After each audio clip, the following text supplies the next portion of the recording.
एक दिन गांव में आया जादुई मोमो वाला। बच्चों ने देखा कि उसके मोमो कुछ खास चमक रहे थे। ठेले पर एक बोर्ड लगा था जिस पर लिखा था, जादुई मोमो, एक इच्छा पूरी करने वाले।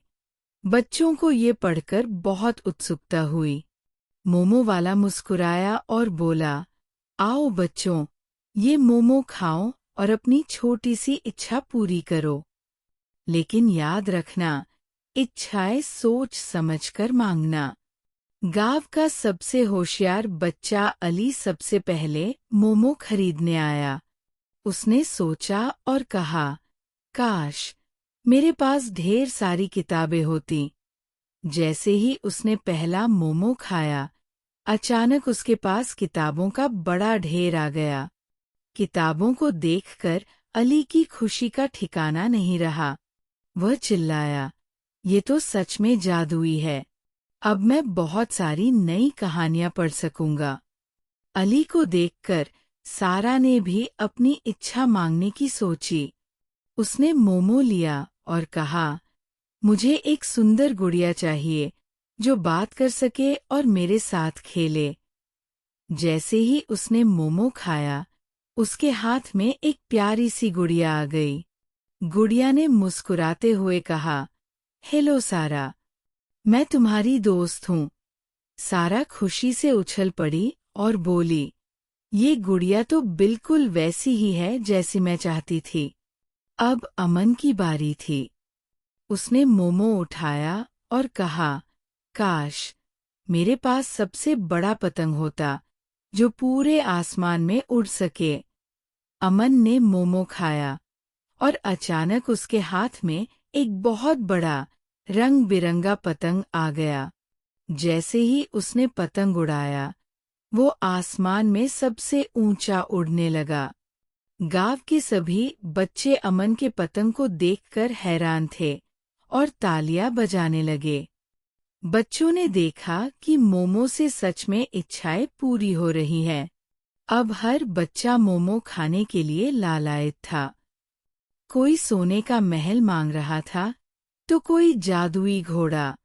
जैसे जैसे इच्छाएं बढ़ने लगीं, मोमो वाले की आंखें गंभीर हो गईं। उसने बच्चों से कहा, बच्चों, याद रखना, लालच करना सही नहीं है। अगर तुम अधिक इच्छाएं करोगे, तो इसका बुरा असर हो सकता है। लेकिन बच्चे उसकी बात सुनने के बजाय और इच्छाएं मांगने लगे। गांव में हलचल मच गई। सोने के महल ने गांव की जगह घेर ली। जादुई घोड़ों ने खेतों को रौंद दिया। पतंगे पेड़ों में उलझ गईं।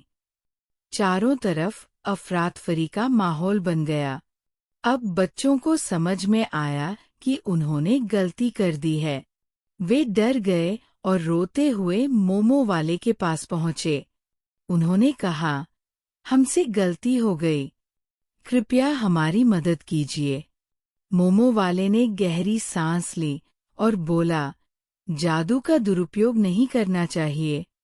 मैं तुम्हें पहले ही चेतावनी दे चुका था। लेकिन अब भी समय है। मैं इन मोमो की सारी जादुई शक्तियां वापस ले लूंगा। उसने अपने ठेले से एक चमकता हुआ कटोरा निकाला और मंत्र पढ़ने लगा। धीरे धीरे सारी इच्छाएं वापस चली गईं। सोने का महल गायब हो गया। खेत पहले जैसे हरे भरे हो गए और गांव में फिर से शांति छा गई। बच्चों ने मोमो वाले से माफी मांगी। उन्होंने कहा, हमें माफ कर दीजिए, अब हम कभी लालच नहीं करेंगे। मोमो वाला मुस्कुराया और बोला, बस यही सबक याद रखना कि लालच हमेशा बुरी चीज है। सच्ची खुशी छोटी छोटी चीजों में होती है। अगले दिन मोमो वाला अपने ठेले के साथ गांव से चला गया। लेकिन उसने बच्चों को एक कीमती सबक सिखाया था। अब बच्चे छोटी छोटी चीजों में खुशी ढूंढने लगे। वे खेलते, हंसते और अपने दोस्तों के साथ समय बिताते। गांव फिर से खुशहाल हो गया। गांव के बच्चे और बड़े सभी ये समझ गए कि इच्छाएं मांगने से ज्यादा जरूरी है जो उनके पास है उसकी कद्र करना।